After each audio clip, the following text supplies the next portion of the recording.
नमस्कार, आप सभी का स्वागत है न्यूज़ रूम पे। आपके साथ मैं हूं सवेरा छाबड़ा। मोदी सरकार ने गुरुवार को वक्फ बोर्ड एक्ट में बदलाव करने के लिए संशोधन बिल लोकसभा में पेश किया। सरकार पहले से ये जानती थी कि जैसे ही वो बिल इसको सदन में पेश करेंगे, उसके बाद विपक्ष जमकर हंगामा करेगा और तस्वीरें कुछ ऐसे ही सामने आई। इसी पर बातचीत करने के लिए हमारे साथ जुड़ रहे हैं रविंद्र द्विवेदी जी। उनसे जानने की कोशिश करेंगे कि वो इस मुद्दे को कैसे सोचते हैं। सर रविंद्र जी, बहुत बहुत स्वागत है आपका। धन्यवाद जी। सबसे पहले यही पहला सवाल मेरा यही है कि जो संशोधन लाने की बात सरकार द्वारा की जा रही है, आप इसे कैसे देखते हैं? देखिए, देश में बहुत आवश्यकता थी कि जिस तरीके से षड्यंत्र के तहत कांग्रेसियों द्वारा इस बिल को बनाया गया था कि हमारा देश जब बंटवारा हुआ, बंटवारे के बाद जो भारत के लोग वहां से पलायन हुए, उनको तो वहां पे कोई अधिकार नहीं दिया गया, मगर जो मुसलमान यहाँ से पलायित हुए, उनके जो प्रॉपर्टी थी, उनको यहाँ के मुसलमानों को एक संस्था बना करके, जिसको वक्फ बोर्ड कहते हैं, उसको दे दिया गया। और उसको इस तरीके से बनाया गया, मतलब एक मतलब भारत के जो भी निवासी हैं, उनके साथ इतना बड़ा षड्यंत्र रचा गया है कि आपकी अगर प्रॉपर्टी में आके वक्फ बोर्ड का कोई भी व्यक्ति आकर के बोल दे कि ये वक्फ बोर्ड की प्रॉपर्टी है, तो आप पे कहीं पे भी अपील नहीं कर सकते और आपको मजबूरन आपका घर हो या जमीन हो, आपको खाली करनी पड़ेगी। तो अभी जो संशोधन किया गया, उस संशोधन की देश को आवश्यकता थी और इस संशोधन में कोई भी गलत कार्य नहीं किया गया। केवल इसमें ये चीजें रखी गई हैं कि भाई, आपका जो भी जजमेंट है, जो भी चीजें हैं, वो एक निगरानी के तहत होगा। हमारे जो संविधान के तहत जो वहां पे जज होगा या जो डीएम होगा, वो उसकी निगरानी पे ये तय किया जाएगा कि आपकी बात सही है या गलत है, आपकी प्रॉपर्टी वो है कि नहीं है। तो इसमें विपक्ष को कोई मतलब बात करने की या हंगामा करने की कोई आवश्यकता नहीं थी। मगर विपक्ष जिस तरीके से हमेशा, और खास करके मैं कहूंगा देश की कांग्रेस सरकार, कांग्रेस जो ये एक राजनीतिक दल नहीं था, ये हिंदुओं को खत्म करने वाला मैं कहूंगा एक संगठन है, और जो निरंतर 60 से 65 साल से कार्य कर रहे सनातन धर्म के लोगों को खत्म करने का, और उसी के जो तहत आप ये बात कह नए रहे हैं, नए। यहीं पर रोकना चाहूंगी, आपको रोकना चाहूंगी। आप जो आरोप कांग्रेस सरकार पर लगा रहे हैं, तो वही कांग्रेस सरकार बीजेपी पे आरोप लगा रही है। इसी बिल के बाद से उन्होंने बोल दिया है कि अब इनके पास कोई मुद्दा नहीं बचा है, तो ये हिंदू मुसलमान करने पर आ जाते हैं। देखिए, आज हिंदू मुसलमान की बात जो एक आवाज उठा रहे हैं, मैं तो कहूंगा अभी भारत सरकार को और सारे कानून बनाने चाहिए। हमारे देश में जिस तरीके से रोहिंग्या मुसलमान 6 करोड़ से 5 से 6 करोड़ रोहिंग्या मुसलमान यहाँ पे स्थापित है, जिस तरीके से देश में मुसलमानों की आबादी बढ़ रही है, जिस तरीके से देश में बांग्लादेशी घुसपैठिए बैठे हैं, ये कहीं ना कहीं भारत के लिए खतरा की घंटी है। आज देख लीजिए, जिस तरीके से बांग्लादेश में हिंदुओं की दुर्दशा हुई, उसके पहले कश्मीर में हिंदुओं की दुर्दशा हुई, उसके पहले अफगानिस्तान में हुई, पाकिस्तान में हुई। तो आप किनको बसाना चाहते हो? जब देश का बंटवारा धर्म के आधार पर हुआ, तो यहाँ की जो जमीन है, तो सनातन धर्म के मानने वाले लोगों की जमीन है, जो भारत में रहने वाले थे, जिनके जमीनों पे कब्जा किया गया था अवैध तरीके से लुटेरों द्वारा, उनकी जमीन है। अगर उनकी जमीन को आप वक्फ बोर्ड को वापिस समर्पित करना चाहते हैं, तो कहीं ना कहीं ये बू आ रही है कि कांग्रेस सनातन धर्म को मिटाने का कार्य कर रही है। तो कांग्रेस ये कर मैंने रही है, इसमें कौन बीजेपी। सा आरोप, हाँ। इसमें कौन सी आरोप की बात आपको सही लगी? आप कहीं पे भी इन लोगों की जो मंशा है, कहीं पे भी सनातन धर्म के पक्ष में नहीं है। कांग्रेस ने तो वो कार्य किया, अभी आप देख लीजिए, पिछले 10 सालों से कहीं पे भी आतंकवादी हमले नहीं हुए, कहीं पे उपद्रव नहीं हुआ। जैसे इनकी 99 सीटें हुई, हमारे संसद में फिलिस्तीन के नारे लगने लगे, जय संविधान, जय फिलिस्तीन। भारत देश का संसद अगर संसद भवन में फिलिस्तीन की जय बोल रहा है, फिलिस्तीन से भारत का क्या नाता है? तो हम इनकी मानसिकता देख लीजिए ना, ये कहाँ हमें दबाओ। तो क्या हम गर्व से कहते हैं हम भारतीय जनता पार्टी के समर्थक हैं। क्यों? क्योंकि वो सनातन धर्म के यहाँ के निवासियों को, मूल निवासियों की इज्जत के लिए, उनके लिए कार्य कर रही है, उनकी आवाज बन के उठती है। आज बांग्लादेश में जो भी हो रहा है, कोई भी विपक्षी उस पर बात नहीं कर रहा है। क्यों नहीं कर रहा है? अगर यही कोई घटना छोटी मोटी आपस में हो जाती थी तो पूरे मोमबत्ती गैंग, फिल्मी, ये सारे लोग आ जाते थे। आज बांग्लादेश में इतना उत्पीड़न हो रहा है, वहां पे महिलाओं का हनन नहीं हो रहा है, बच्चियों की हालत देखिए वहां पे।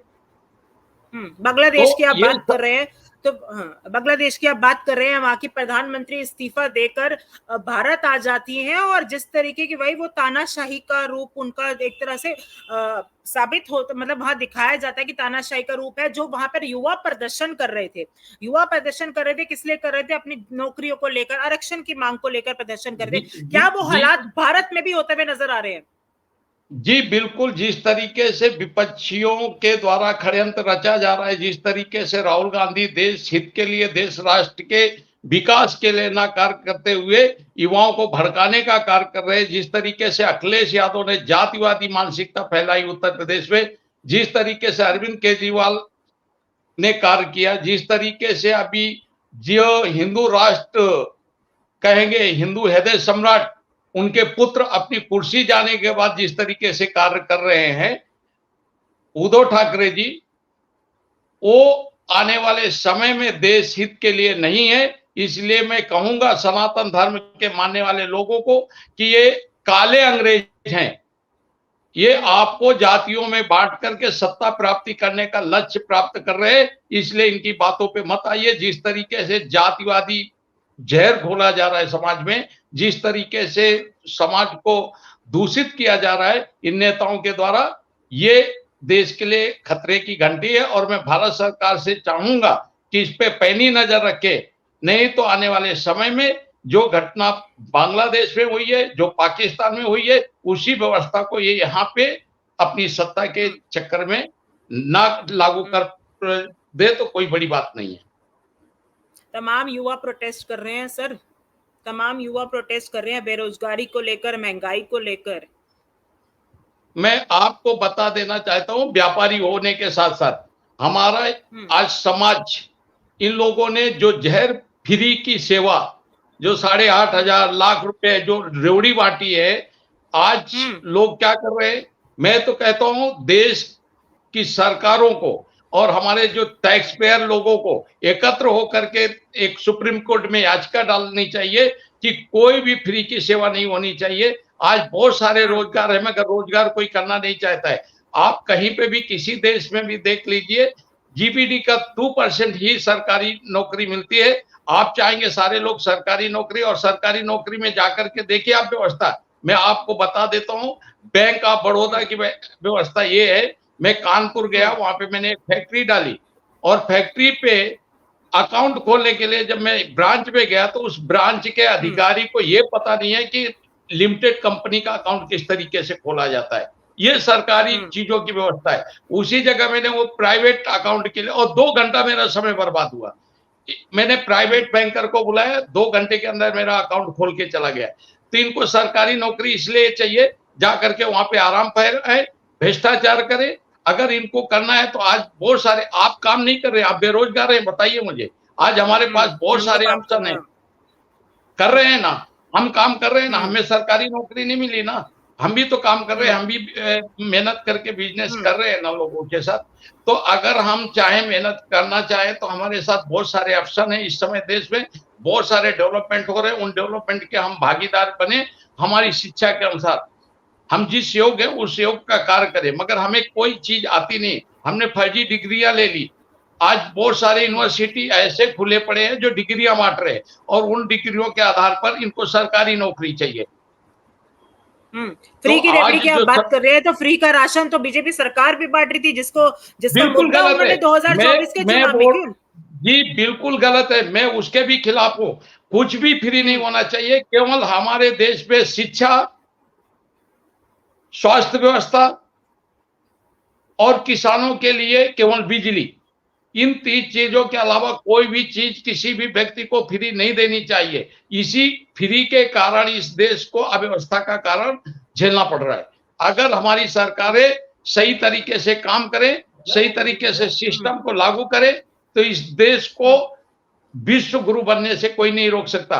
मगर जिस तरीके से सत्ता के लालची लोग आपस में भाईचारा खत्म कर रहे हैं, आपस में लड़ाई खत्म लगाते हैं, जिस तरीके से समाज को बांटने का कार्य कर रहे हैं, जिस तरीके से अपना वोट की जो राजनीति है तुष्टीकरण कर रहे हैं, ये ही देश के लिए सबसे बड़ा खतरा है। सरकार को बांटने का आप बात कर रहे हैं कि विपक्ष ये काम कर रहा है, तो विपक्ष लगातार ये आरोप लगा रहा है कि बीजेपी सरकार जनता को बांटने का काम कर रही है। बीजेपी तो सरकार ने दुकान निकाल रहे हैं, और कहीं ना कहीं ये नतीजे, मोहब्बत की दुकान, राहुल गांधी की जो यात्रा है, आप देख सकते हैं नतीजों में उनका कितना असर दिखाया है। तो वहीं बीजेपी की विफलता आपने अच्छे से देखी है। हाँ, बेशक सत्ता में बैठी बीजेपी सरकार है। मैं मोहब्बत की दुकान तो बता रहा हूं आपको। बांग्लादेश में मोहब्बत की दुकान देख लीजिए, पाकिस्तान में मोहब्बत की दुकान देख लीजिए, कश्मीर में मोहब्बत की दुकान देख लीजिए। इस्लाम को मानने वाला व्यक्ति कभी आपसे मोहब्बत नहीं कर सकता। वो तभी तक आपसे मोहब्बत करेगा जब तक उनकी संख्या 4%, 5% रहेगी। जिस दिन ये 20% हो जाएंगे, उस दिन मोहब्बत की दुकान नहीं, कसाई की दुकान खोल लेते हैं। मैं दावे के साथ कह सकता हूं। और ये हमारे देश से ही नहीं है। आज ईरान किसका था? फारसियों का था। मगर वहां पे मोहब्बत की दुकान खुली और फारसियों को वहां से बुरिया बिस्तर लेकर के भागना पड़ा। पूरा फारसी समाज आज या तो भारत में शरणार्थी है या तो अन्य देशों में शरणार्थी है। आज मोहब्बत की दुकान इंडोनेशिया देख लिए। बुद्धों ने कुछ मुसलमानों को शरण दी, आज इंडोनेशिया क्या हो गया? मोहब्बत की दुकान देख लीजिए। तो मोहब्बत की दुकान के चक्कर में हमारा नाश न कराए, हमारे घरों में कसाई की दुकान ना खोले। ये राहुल गांधी आज उनकी मानसिकता देख लीजिए, किस तरीके से युवाओं को भड़का रहे हैं, किस तरीके युवाओं को संगठित कर रहे हैं देश को खंडित करने के लिए, इस देश में गृह युद्ध कराने के लिए। आज राहुल गांधी को देख लीजिए, जिसके खुद के धर्म का पता नहीं है, जिसके अगर मैं पूछ लूं गंगाधर नेहरू के बाप का नाम क्या था, तो उनके बाप दादे का नाम नहीं मालूम। वो हमसे जाति पूछ रहे, और हम अगर उनसे जाति पूछ रहे तो उनको बहुत बुरा लग रहा है। आज वो हमें सनातन धर्म है, हिंसक है। सनातन धर्म अगर हिंसक होता था तो बांग्लादेश की शेख हसीना भारत नहीं आती थी। हिंसक की बात तो उन्होंने बीजेपी और आरएसएस पे निशाना साधा था सर। तो बीजेपी आरएसएस, अगर पूरा बयान आपने सुना हो तो उसमें बीजेपी आरएसएस पूरा हिंदू पूरा, हाँ बताइए। बीजेपी आरएसएस उनको क्यों खलती है? क्योंकि वो सनातन धर्म की निरंतर आवाज उठाती रहती है। उनको वही व्यक्ति खलता है जो सनातन धर्म के लिए कार्य करता है। वो अभी उन्होंने सबसे पहले क्या किसको टारगेट किया? ब्राह्मणों को, कि इस देश में ब्राह्मणों ने ये किया, ब्राह्मणों ने वो किया। आप बताइए मुझे, कभी इस इतिहास पढ़िए, कभी इस देश में ब्राह्मणों का राज्य रहा है? अगर आपका राज्य नहीं है तो आप व्यवस्था कैसे ऐसे कर दिया? दूसरी बात, आज मोदी ब्राह्मण है, मोदी जी ओबीसी है ना, अमित शाह ब्राह्मण है, ओबीसी है ना। इनको ब्राह्मणों से नहीं आपत्ति है, इनको सनातन धर्म से आपत्ति है। इनको सनातन धर्म के लिए जो कार्य करते हैं उनसे आपत्ति है। आज ये पूरे देश में देख लीजिए आप, छोटे छोटे रील के माध्यम से, इसके माध्यम से लगातार ब्राह्मणों को टारगेट किया जा रहा है, ब्राह्मणों को निशाना बनाया जा रहा है। आज इतिहास है कि ब्राह्मणों ने केवल देश की सेवा, समाज की सेवा के अलावा कोई कार्य नहीं किया। जिस अम्बेडकर को लेकर के आज ये लोग नीले पीले कबूतर आज एकत्रित हुए हैं, आज उनको पूछिए अम्बेडकर जी को अम्बेडकर बनाने के लिए अपना उपनाम देने वाला व्यक्ति कौन था? वो महाराष्ट्र का एक ब्राह्मण था। कभी भी इस देश को आजाद कराने के लिए अगर पहला ही गोली चलाने वाला कौन था? मंगल पांडे, वो ब्राह्मण था। इस देश को संगठित करने वाला, सनातन धर्म को एकत्र करने वाला कौन था? गोपाल गंगाधर तिलक ब्राह्मण था। मगर जिस तरीके से इस देश को खंडित करने के लिए, सनातन धर्म को नष्ट करने के लिए पार्टियां कार्य कर रही हैं, मैं देश के सनातन धर्मियों को कहूंगा कि एकत्र होइए। ये जो काले अंग्रेज हैं इनसे बचिए, वरना ये आपको जातियों में बांट करके ये तो कहीं पे शरण ले लेंगे, मगर आपको सुन्नत करा के बैठना पड़ेगा। चलिए मुद्दे पर आ जाते हैं। जो हमारा मुद्दा था वक्फ बोर्ड पर मुद्दा था। तो एक सवाल और आपसे ये लेना चाहूंगी कि किरण रिजिजू जिन्होंने बिल की बात रखी संसद में, उन्होंने ये जो है जेपीसी को भेजने की घोषणा कर दी, तो ऐसा क्यों नहीं हुआ जी कि वो सदन में ही बात क्यों नहीं रखी गई, मतलब सदन में ही बिल पास करने की योजना क्यों नहीं बनाई? क्या अब मोदी सरकार को डर है? क्योंकि अगर पिछले 10 साल का रिकॉर्ड देखा जाए तो पिछले 10 साल में अच्छे मतलब बिना किसी रुकावट के बिल पास होते आए हैं, जो उन्होंने ठानी है वो करी है, लेकिन अब विपक्ष काफी मजबूती से सदन में बैठा है। जी, आपकी बात पे सहमत हूं कि जिस तरीके से पहले था, हमारे पास बहुमत था, भारतीय जनता पार्टी के पास बहुमत था, और आज हमें अफसोस है कि वो लोग षड्यंत्र में पास हुए, लाख लाख रुपए का लालच दे करके, 8,500 रुपए का लालच दे करके, खटाखट के चक्कर में हमारी सीटें कम हुई और हम उस पर नजर अंदाज किया उन चीजों पे, और आज उसी का कारण है कि ये बिल हमें जीसीपी के पास भेजना पड़ा।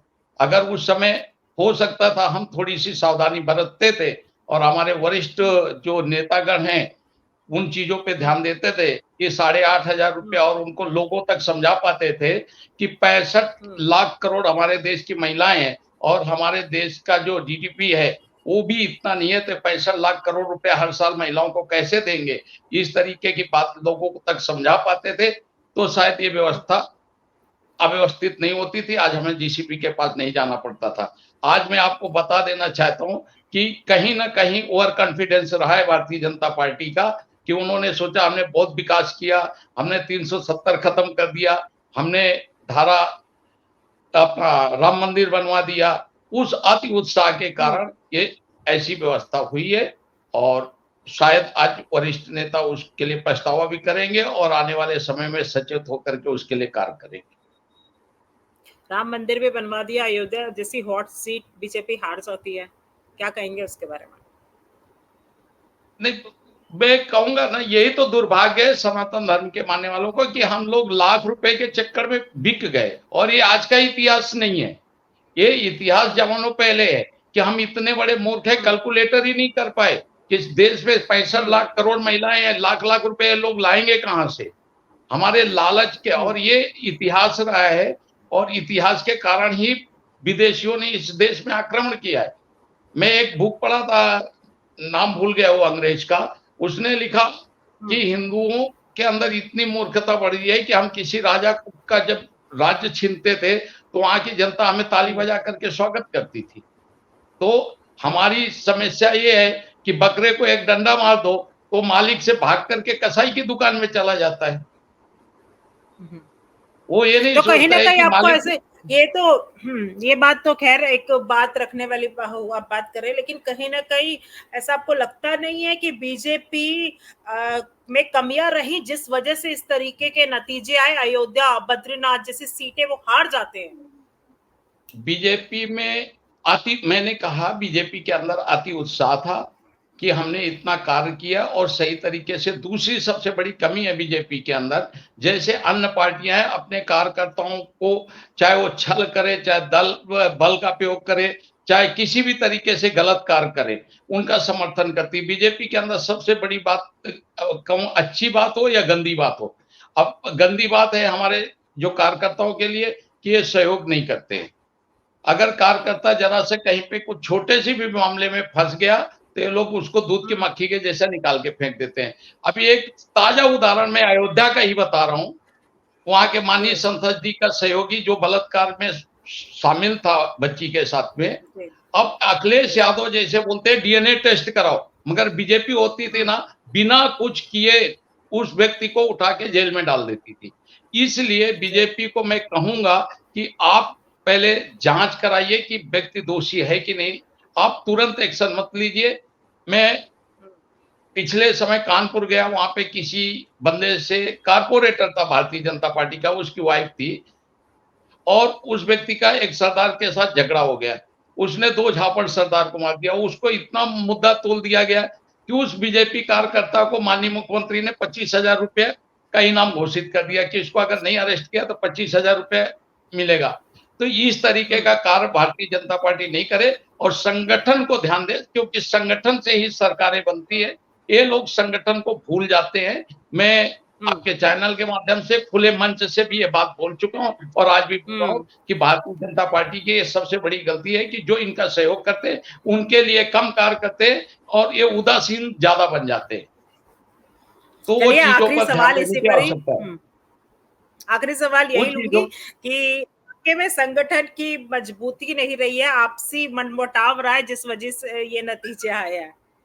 जी, अगर ये कार्यकर्ताओं को सही तरीके से संगठित करके रखते और रखे और अति उत्साह में कार्य न करें, हमारे अटल बिहारी वाजपेयी जी के समय भी अति उत्साह था 2004 में, उस समय भी इन्होंने यही धोखा खाया और आज भी यही धोखा हुआ कि अति उत्साह में भारतीय जनता पार्टी थी और उसी का कारण था कि आज और संगठित ना होने के कारण, संगठन पे ध्यान ना देने के कारण ये चीजें हुई है और मुझे ऐसा नहीं लगता है कि ऐसी गलती भारतीय जनता पार्टी दोबारा करेगी।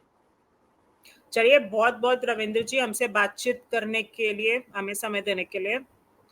तो ये थे रविंद्र जी, हमसे बातचीत करी इन्होंने और बड़ी बेबाकी से अपनी बात रखी, अपने पार्टी के बारे में भी बड़ी बेबाकी से इन्होंने बोला। क्या कुछ कहना है वक्फ बोर्ड वाले संशोधन को लेकर हमें कमेंट करके वीडियो में जरूर बताइएगा। फिलहाल के लिए इस वीडियो में इतना ही, मिलते हैं आपसे अगली वीडियो।